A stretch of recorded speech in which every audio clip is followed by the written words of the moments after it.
¿Cómo está? Bienvenida, bienvenido. Siempre va a ser un gusto saludarles, estimados amigos. Edición número 1035 de Estas Buenas Razones. Le cuento que nosotros estamos grabando en esta jornada de día lunes 6 de mayo. Una semana muy especial. Se va a celebrar el Día de la Madre el próximo 10 de mayo, que en toda Latinoamérica nunca ha sido feriado. Pero, por ejemplo, en México no es feriado, pero todo el mundo no va a trabajar porque celebran a la jefa. A la jefa es la mamá, le dicen en la jerga, en los modismos mexicanos. Una semana, la primera semana de este mes, yo decía la semana pasada, es el mes de las glorias navales, del combate naval de Iquique, la gesta naval más importante que tiene la historia de nuestro país. Con Marcos Cervela Hernández estuvimos la semana pasada analizando un poco el acontecer político. Se vienen las elecciones, va a haber primarias, estimados amigos. En nuestro país, en más de 80 comunas, van a haber primarias para elegir sobre todo a los candidatos a alcalde, donde el oficialismo no se puso de acuerdo, los partidos del oficialismo, para llevar un candidato único. Y bueno, aquí la primera semana, el primer fin de semana de junio, van a haber primarias en nuestra comuna, como en otras tantas digo, en nuestro país. Una semana complicada para Carabineros, lo decíamos la semana recién pasada, y alguien por ahí me dijo en las redes sociales: oye, pero es poco objetiva la opinión que estás dando. ¿Por qué? Pues claro, yo no mencioné a Catrillanca, por ejemplo, el problema que hubo con Carabineros y que se comprobó que hubo fuerza desmedida y el comunero Catrillanca fue muerto por una cosa pero tremendamente detestable que sucedió en una intervención que se hizo en la novena región. El estallido social, hay muchos que tuvieron problemas visuales. Hay una senadora que, si no hubiese sido por eso, también la senadora a lo mejor no habría llegado a ser senadora. En fin, que se le pasa de repente la mano a Carabineros, sí, se les ha pasado, seamos honestos, pero eso no implica que, claro, porque hubo el estallido social, porque hubo lo de Catrillanca y tantas otras cosas, estimados televidentes, vamos a justificar lo que pasó con estos 3 carabineros que fueron asesinados. Así que se está discutiendo una ley para entregarle más facultades a Carabineros para el uso de la fuerza en casos que es imposible, lo decíamos, un carabinero con un revólver y un delincuente con una automática. Eso no es justo para equiparar la fuerza. Y bueno, vamos a ver lo que va a suceder. El Parlamento, por gran cosa, suspendieron la semana de distrital, pobrecito, sí. Bueno, sin comentarios. Cierro el paréntesis. Marcos Cervela Hernández fue nuestro invitado, el vicepresidente regional de la Democracia Cristiana. Y ahora no vamos a hablar de política, aunque vamos a hablar también de algunas otras cosas que directa o indirectamente también atañan. Este es un amigo de toda la vida. Nació con las buenas razones, es un hombre que es un colchagüino, un santacruzano por adopción, un gran amigo, uno de los buenos, y que tiene que ver con la cultura, y vaya que es importante la cultura en una sociedad. El conservador del Museo de Colchagua, don Marcelo Santander, amigo mío. Bienvenido, Marcelo, gusto de saludarte. Muy amable, Max, muchas gracias una vez más por recibirme en tu programa. Siempre grato venir a conversar acá contigo y con los amigos que habitualmente te siguen a través de tu programa, de cosas que no son la política, que a veces es el comidillo de todos los días. La cultura a veces está un poco siempre en un segundo o tercer plano, pero hay cosas interesantes que estamos haciendo aquí en Santa Cruz. Bueno, el museo ya existe, para la gente que lo conocen hace muchos años. El Museo Colchagua es un centro desde donde nosotros irradiamos o tratamos de llevar cultura no solamente a Santa Cruz, sino a muchos otros lugares. Acabamos de llegar ahora recién de Iquique, donde tuvimos una exposición que fue todo un éxito, de acuerdo a lo que nos comentó la gente que fueron quienes nos permitieron llevar esta muestra a la Sala de Arte Coyahuasi, que está ahí en la calle Baquedano 930 en la ciudad de Iquique, en pleno centro del casco urbano de Iquique, a media cuadra de la plaza central, donde hay una actividad siempre interesante. Iquique es una ciudad bien especial, permíteme que te a lo mejor, sí, no, para ilustrarte un poco el tema. Yo creo que a lo mejor tengo que saludar a los profesionales, pero vamos, déjame hacer el corte porque yo sé, incluso nosotros cumplimos 1000 ediciones en septiembre, acuérdese, hicimos una edición especial porque ahí me mandaron una foto de una botella de vino en relación a las 1000 ediciones de Las Buenas Razones, y esa botella estuvo en esa exposición. Así es. Estuvo en esa exposición, exponiéndose ahí en esa presentación, o en esa, exposición que hicieron ustedes en Iquique. Estuvo en Iquique, tu programa ahí representado también dentro de una vitrina con una botella que hace homenaje al programa Buenas Razones. Sí. amigo mío, gracias por eso. Yo me vine a enterar cuando ya la habían, me mandaron una foto y yo dije, ¿qué hace esta botella aquí? Claro, don Carlos Cardón dijo que la pusieran ahí porque, bueno, de alguna manera, ya le voy a preguntar a Marcelo. Señora, señor, para usted, nuestra mejor y más cordial bienvenida.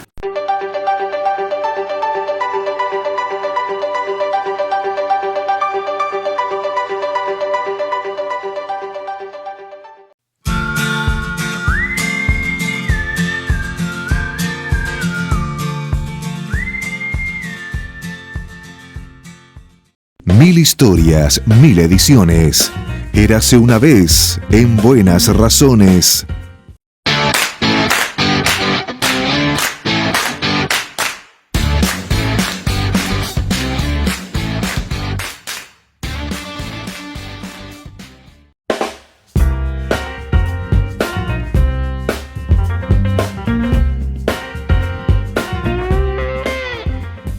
Las buenas razones desde el Gran Valle de Colchagua para usted que nos sigue a través de Mundo Go. ¿Tú sabías, Marcelo, que estamos, viejo, desde Copiapó hasta Chiloé? Sí, claro, de Mundo Go. Va la señal de Santa Cruz Telecanal por ahí. Mundo Go. A usted, si no tiene Mundo Go, pídale por favor a Mundo Pacífico aquí que le cambie el router. Es gratuito. Es gratuito y también nos va a ver por ahí, aunque nos ven aquí desde Placilla a Litueche, a La Estrella, Marchigüe, nos ven en Lolol a través de Mundo Pacífico, pero también Mundo Go, usted solicita que le cambie el router y es gratuito. Además nos ven por Chepica Televisión. Vamos a tener pronto a Vicente Crespo, que es un candidato a alcalde, fue concejal en la municipalidad de Chepica hace algún tiempo, pero Chepica Televisión a través de las pantallas, Erco Barahona, Marcelo Barahona, para ustedes amigos un abrazo y a través de ustedes a nuestros amigos, muchos que son ahí en la vecina comuna de Chepica. Y nuestras redes sociales, Buenas Razones en YouTube, Buenas Razones en Facebook y nuestro canal principal Alaguaite Sin Censura, Alaguaite Sin Censura en Facebook. Dele seguir porque nosotros me dicen, oye, pero subieron una sola parte. No, siempre se sube en dos partes, se elimina la publicidad que va por la televisión, porque nadie va a ver publicidad en las redes sociales. Se elimina, por ahí se ponen unos apoyos, pero se divide en dos partes, primera y segunda parte, y cada vez que usted le da a seguir, le va a llegar un mensaje de que se subieron videos. Y se va a subir, porque hay gente, no vi una sola parte, pero me quedé esperando la segunda. No le has dado a seguir, siempre se suben. Le digo que ahora se suben todos los miércoles a las 22:18 de la noche y a las 22:20.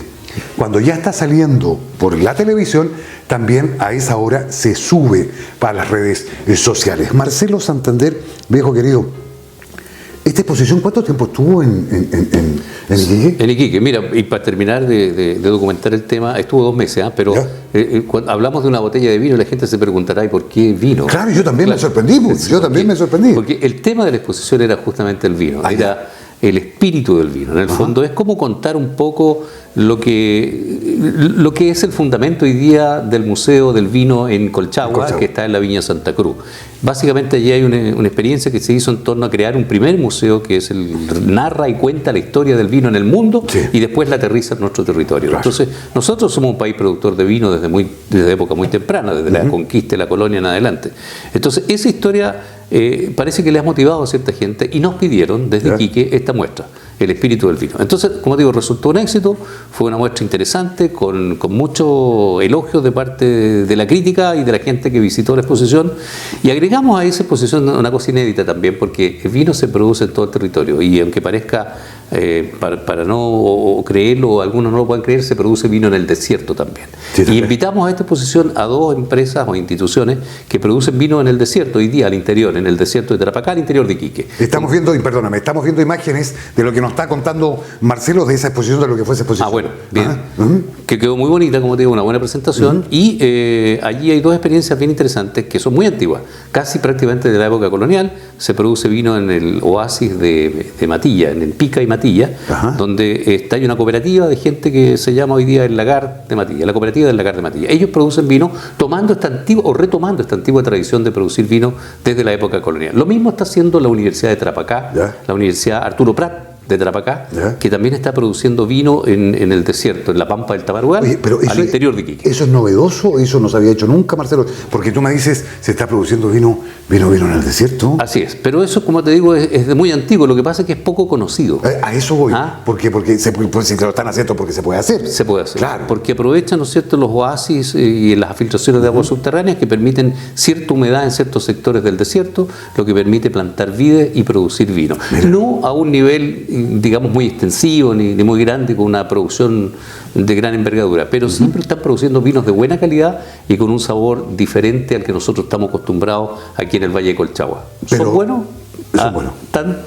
De repente igual que los que nosotros estamos Es que, perdóname, y esto por favor, sin desmerecer al Valle del Maipo, al Valle del Maule y cosas por el estilo, o de Casablanca, pero aquí en Colchagua se producen excelentes vinos, se producen vinos premium. Sin duda. Claro, aquí, yo por eso digo, estimados amigos, aquí se producen vinos, los vinos más ricos del mundo. Bueno, ¿cuál es el vino más rico? El que te gusta.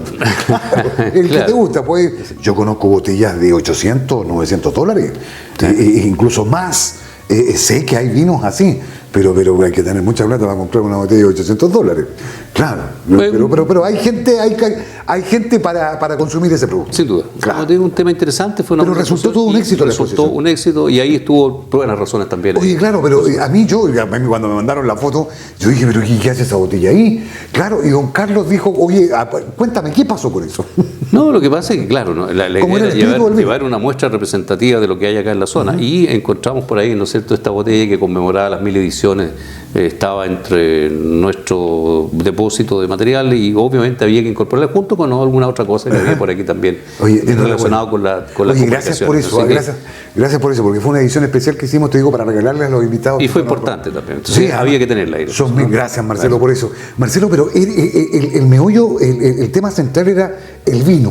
El espíritu del vino, el alma del vino, porque Colchagua se caracteriza por eso. Ya no es arroz, ya no es trigo como era hace, no sé, 20, 30 años atrás.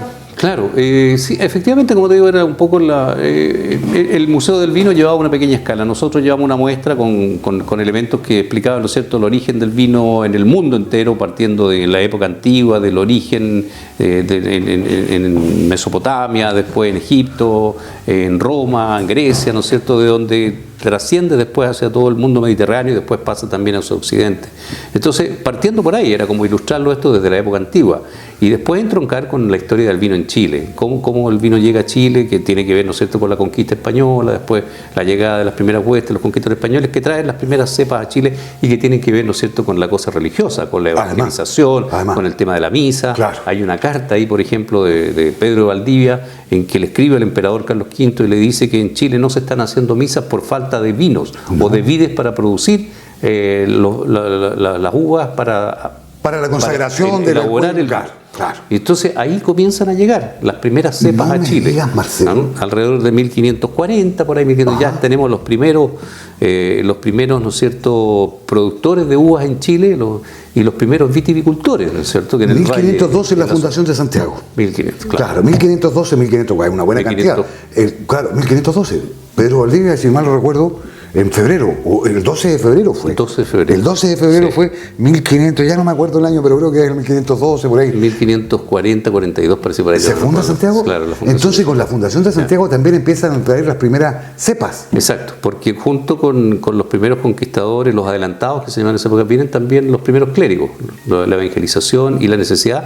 Estamos hablando de un mundo cristiano, los reyes de España son Y católicos. católico por lo demás. Entonces había que llevar la religión y esa era una de las las misiones objetivos fundamentales. fundamentales de la conquista de América. O sea, Es la evangelización. En la evangelización del mundo indígena que había en América. Entonces era necesario el vino para hacer la misa y para oficiar el culto, que era la parte esencial del... Pero me haces acordar de algo que no tiene a lo mejor nada que ver, pero sí para mí tiene relación.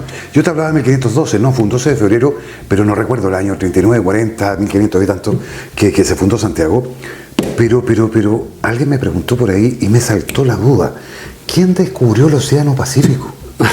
el Océano Pacífico. Imagina, todos decimos Colón, pero si Colón nunca vio el Océano Pacífico. Claro. No lo vio nunca. Claro. De los 4 ejes, porque realmente hablamos de 3, corrígeme, tú eres historiador, porque para mí uno historiador dice, no, yo no soy. No, Marcelo es un hombre que sabe.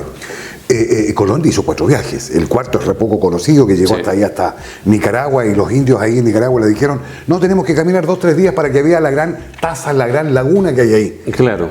Y Colón no quiso caminar 2-3 días y cruzar, te digo, lo que sería hoy día el Darién, y ver el Pacífico, el Mar Caribe, el Pacífico para acá. Claro. Lo que es Panamá, más que Nicaragua, Panamá, en esa zona. Claro, él llega a la zona del Caribe, ¿no es cierto? Se encuentra con unos grupos indígenas que son los taínos, que están en la zona de Centroamérica, claro. Y comparte con ellos, y bueno, claro, él cree que llegó a las Indias. Siempre murió pensando que había descubierto las Indias. Claro. Entonces, no hizo mayor esfuerzo porque estaba seguro que estaba en las Indias Occidentales, y ya había llegado, había cumplido el objetivo.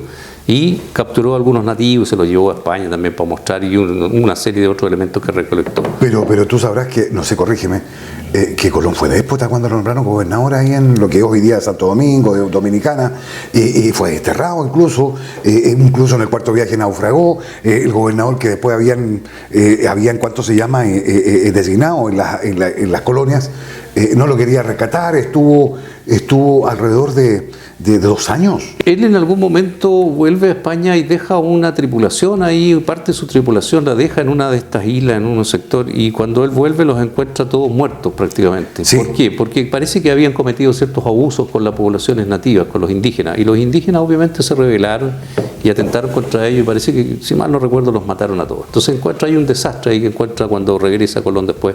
Gran parte de su tripulación no estaba, había habido un problema. Entonces, claro, seguramente hubieron algunas escaramuzas. Eso es parte, bueno, del anecdotario. No, claro, yo mira, por ahí recordando la historia a grandes rasgos, pero claro, me preguntaron, ¿y no fue Colón, pues?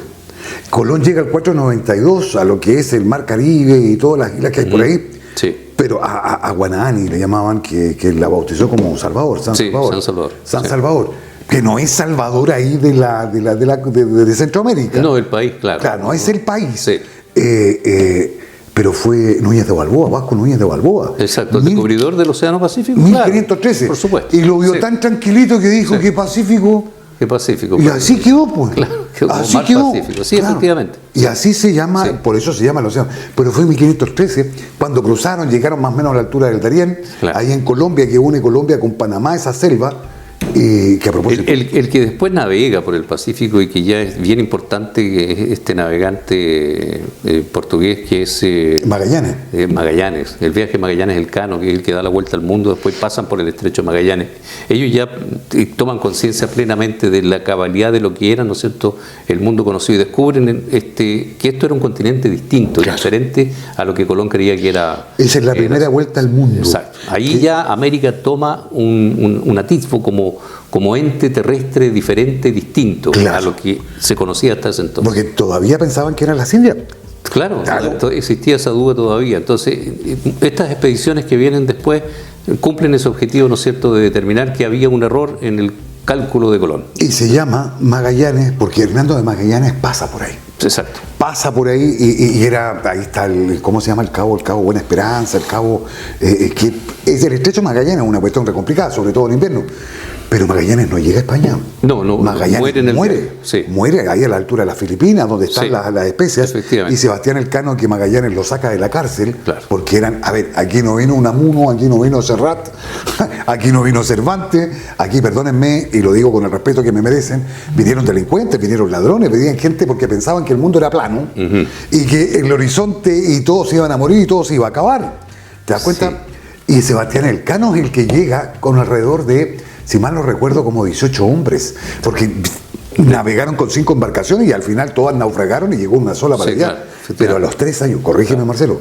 Es correcto, y como te digo, pero lo importante de esa expedición es que se descubre definitivamente la entidad de América. Aparece la América como un ente distinto, diferente. Es un continente nuevo. Es un continente más joven. Claro. Y eso hace que después lleguen, claro, que se interese la corona española especialmente y inicie la conquista, ¿no es cierto?, del continente americano a través de sucesivas llegadas de conquistadores que van ocupando paulatinamente el territorio americano de norte a sur y encontrándose con todas estas civilizaciones que ya habían aquí de miles de años, que son los pueblos originarios americanos que ya estaban acá, y se produce, bueno, todo lo que conocemos, el encuentro entre el mundo occidental europeo y el mundo precolombino americano. Esa es la palabra. Claro. Encuentro, porque para mí, perdónenme, no fue un descubrimiento, esto fue un encuentro. Claro. No te olvides que Tenochtitlán era más grande que París. Y tú que eres historiador, Marcelo, yo no sé, yo entiendo que Tenochtitlán, lo que es hoy día el México, Sí. el Distrito Federal, o donde está la famosa El Zócalo y todo el cuento, todo eso eran islas. Sí. Ese era el lago Texcoco. Pero eran más organizados que incluso civilmente, por llamarlo de alguna manera, que los propios europeos. O sea, de hecho Hernán Cortés estaba sorprendido de lo que veían, y los españoles en general sorprendidos de ver este mundo desconocidos para ellos, pero que estaban recién empezando a reconocer, y el desarrollo que ya habían alcanzado muchas de las civilizaciones en América, los aztecas, los incas, en el caso del Perú, que ya habían construido Los grandes mayas, ciudades, imagínate. los mayas que habían desaparecido, ya no Ya habían estaban, desaparecido, sí. pero habían quedado sus ciudades, y Claro. sus ciudades en ese tiempo, bueno, fueron conocidas después, digamos. ¿Tú Los conoces mayas. Tikal? ¿Tú conoces esa zona? He estado en algunas pirámides, sí, he estado en Tikal. Esa cuestión es Sí, espectacular, ¿eh? sí. Y ni hablar de Teotihuacán para arriba, Claro. ahí esos son mexicas. Sí. Perdón, Teotihuacán, donde está la pirámide del Sol, la pirámide de la Luna, que tengo la suerte de estar un par de veces ahí, eso, Marcelo, son teotihuacanos. Porque todos decimos son aztecas, no.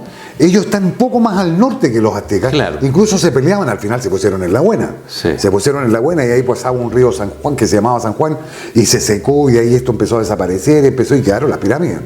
Las pirámides han sido siempre atribuidas a la cultura maya. Ahora, los mayas desaparecen en alguna época, antes de los aztecas incluso. No está muy claro por qué desaparecen en realidad. ¿Por qué una civilización tan Es que no está productiva, claro. No está claro. que hizo construcciones, tenía un conocimiento astronómico, un conocimiento arquitectónico, habían desarrollado, se considera una civilización a ese nivel a los mayas? Pero por algún motivo, hacia el año 1000 después de Cristo desaparecen. Así Y no sin hay una dejar huella. explicación muy clara Claro. de cuál fue la razón o el motivo por qué abandonaron estas enormes ciudades, o estas ciudades que tenían todas estas pirámides vinculadas a un concepto religioso, la mayoría a la religiosidad.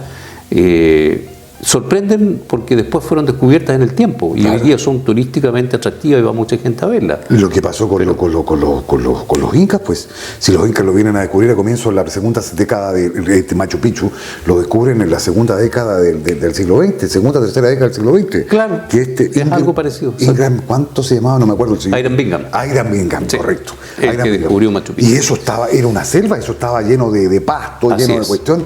Fue una casualidad que se encontró Nada Machu más. Picchu arriba, perdido en las montañas, en plena sierra peruana, arriba en un cuento donde nadie jamás pensó que podría haber una ciudad entre los cerros, entre las cumbres ahí de la sierra Y peruana. las preguntas que surgen ahí, Marcelo, son: ¿y si hubiesen llegado los españoles, esto estaría aquí? Yo tengo la suerte de conocer Machu Picchu. Habría estado, porque la particularidad de Machu Picchu es que tiene una entrada muy chiquitita y tiene una sola entrada, porque son acantilados. Sí, claro. Son acantilados, te digo, y es una meseta y tiene una sola entrada y obviamente por ahí se sale. Sí. ¿Te das cuenta? Pero Es la ciudad sagrada. la ciudad sagrada. Claro. Pero Tenía esa connotación, aparentemente. O sea, es decir, allí era un reducto del Inca, pero que no cualquiera tenía acceso. ahí va, porque, discúlpenme, eran clasistas. Eran clasistas, los incas tenían su jerarquía y ahí no podía vivir cualquiera. Y probablemente tenía, como digo, esta condición de jerarquía y también a lo mejor social y religiosa, asociada Seguro. a un grupo religioso que ocupaba esta ciudadela por alguna razón. Pero no era de un uso masivo ni público, aparentemente. Exacto. No todo el mundo tenía acceso No, y llegar, a ese lugar. Y llegar ahí, Marcelo, no era fácil. No era fácil. Y Yo hoy no día sé- tampoco. No, pero tú haces el camino del Inca. Claro. Por ejemplo, yo nunca he hecho el camino del Inca, pero sé dónde parte, te digo todo lo que tienen que caminar para llegar acá. Porque entrar a Machu Picchu, Sí. a la ciudadela, viejo, es ¿cuánto será? 6 metros de ancho y no tiene más. Claro. La entrada, ¿tú has estado ahí? Sí, claro. Claro, por ahí por donde Sí, tenía el acceso, la escalinata para llegar a recorrer después arriba. Pero efectivamente es un lugar de una accesibilidad que no es muy fácil. Primero, el hecho de llegar al lugar. Después tenéis que llegar, entre todas estas montañas y todo. Hoy día, Claro. ¿qué te facilita el acceso? La única vía para llegar es un tren. No hay Nada carretera más. hasta Machu No hay Picchu. carretera. No hay. Tenéis un ferrocarril que llega. Claro, Eso te claro. facilita el acceso. Si no existiera ese ferrocarril, Claro. obviamente la complejidad de llegar sería mucho más. Y si usted va por tierra, lo van a dejar 1 o 2 estaciones antes de llegar a Aguascalientes, que es el pueblo que está abajo, Claro. que para mí es el pueblo más caro del Perú. Y te digo, y ahí puedes subir. Pero increíble, tú cuando empiezas a revisar la geografía, Marcelo, yo he tenido la suerte, y discúlpame que lo saque a colación, ya que hablamos de las etnias, yo he estado con ópatas, Ya. con seris, con yaquis, que están ahí en la línea con los Estados Unidos. Bueno, tú sabes que mejor que yo, California, Texas, Arizona, todo era mexicano. Claro. México era el país más grande de América. Y cuando entrega los territorios, incluso Santa Ana les vende la Mesilla, que es una puntita que tienen ahí a los gringos, porque los mexicanos también le debían plata a los gringos. Además, los gringos invadieron, entraron por Veracruz, llegaron a la Ciudad de México y perdieron más de la mitad del territorio. Pero en el norte de México están los seris, los yaquis, los ópatas, y los ópatas quedan justo en la línea. Y los ópatas son las únicas etnias, la única etnia que no necesita un pasaporte para cruzar a Estados Unidos o venir para acá. Tienen, no sé cómo lo controlan, pero no tienen, llegan, cruzan, van y vienen. Una especie de extensión. Siempre fueron dueños de la tierra. Claro. Pero tú bajas, te encuentras con los mayas, te encuentras con los quindíos por acá en Colombia, en fin, con los ¿cómo se llamaban los incas? Los indios que encontró Colón, encontraron los taínos en Centroamérica, claro, por citar algunos. Sí. Y empiezas a bajar, te encuentras con los, bien digo, mayas, los taínos, los quindíos, los quimbaya, aquí ya en América del Sur, y bajas, te encuentras con los incas, y ninguno era pueblo guerrero, pero duro, porque claro, un pueblo guerrero duro llegan hasta la frontera, compadre, por algo se llama la frontera, y se encuentra con los araucanos, se encuentra con los mapuches. Claro. Hasta ahí nomás le llegó, compadre. Así es, sí. Bueno, claro, la mayoría de los grupos ya habían alcanzado un grado de civilización en que aparentemente se entendían entre ellos a través de alianzas estratégicas, sociales, religiosas, tenían lenguas más o menos comunes, podían entenderse, y hay todo un ámbito de irradiación cultural que comienza a fluir desde los centros de alta cultura hacia centros de menos desarrollo cultural. Entonces se transforman, hay grupos hegemónicos que irradian su cultura. Los aztecas en Centroamérica son a la llegada de los españoles, los incas, pero previo a los incas hubieron otros grandes centros civilizatorios que también habían lo que llaman un horizonte cultural. Establecen un horizonte porque ellos imponen sus patrones culturales y los homogenizan con el resto de la sociedad. Y ahí crean una cierta homogenización cultural. Y hay un entendimiento y hay un grado de civilización mayor. Y eso evita los conflictos que, digamos, pueden haber existido, pero no a un nivel de un belicismo ya muy... Como el que se encontraron con los araucanos. Con los araucanos que defendieron su territorio hasta el día de hoy. Pero hasta el día de hoy, pero claro, que Marcelo, es que hay que tener una cosa, aquí Lautaro, por ejemplo, juega un rol pero determinante en esta cuestión, porque le sirve al español y todo el cuento aprende el idioma, y después mi compadre, chao, buenas noches los pastores, yo me voy para mi pueblo, y empieza a transmitir lo que aprendieron del español. Claro.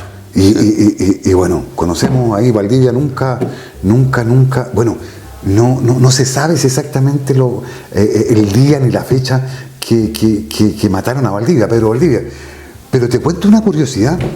Mira, que yo el otro día, leyéndolo y después lo busqué por internet, ¿sabes tú que no hay un solo cuadro, no hay una sola pintura, valga la redundancia, pintada de Pedro de Valdivia?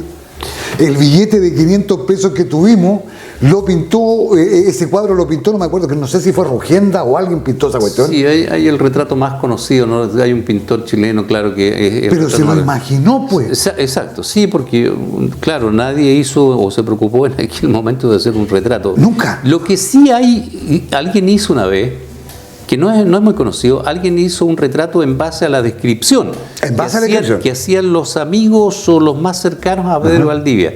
Hay algunas descripciones que lo describen a él con ciertos rasgos físicos, y alguien hizo un retrato porque en ese tiempo se acostumbraba, no había fotografía obviamente, claro. Pero se pintaba, se dejaba un cuadro, una pintura de un personaje determinado, sobre todo de la monarquía. Pero, claro, en grandes personajes. Pero Valdivia se vino y tomó la decisión de venirse al lugar más lejano y más retirado del mundo, que era Chile, la Capitanía General, donde aquí era una zona de conflicto permanente, primero por los indígenas, que eran muy belicosos, donde costó mucho estabilizar el territorio desde el punto de vista político, sujetarlo políticamente por eso mismo. Pero recuerda que Valdivia, no sé si inmediatamente construyó Santiago, después tuvo la destrucción de Santiago por los indios a cargo de Michimalonca. Entonces siempre tuvo algunos conflictos que lo obligaron casi a volver con lo opuesto. En algún minuto estuvieron pensando en volver a Perú porque había casi sido un fracaso. Ahí estaba el virreinato. Claro, que tenían el apoyo en Perú. Entonces, pero decían, ¿no es cierto?, tenazmente, pero fue siempre una zona de conflicto, de guerra permanente, el territorio chileno. Era más fácil llegar al Perú y llegar al virreinato de La Plata. Yo creo que el Perú estaba más recto, no sé. Para no España, tenía- claro. Ahí estaba el virreinato del Perú, era lo más cercano, siempre fue más importante en el fondo. Sí, siempre fue. Y por ahí, porque se canalizaba desde Centroamérica hacia Sudamérica el viaje de los estadistas, de las autoridades que venían desde la metrópoli, desde Claro, España. claro. Todo se canalizaba por la costa Pacífico en el fondo. Y Perú ahí estaba la sede central, el virrey, el representante oficial del monarca en España estaba ahí en Perú, más que en Argentina. Entonces, Claro. de ahí se controlaba. Más que en La Plata, claro. Déjame hacer el corte, Marcelo, porque bueno, mira lo que llegamos a conversar, te digo, porque Sí.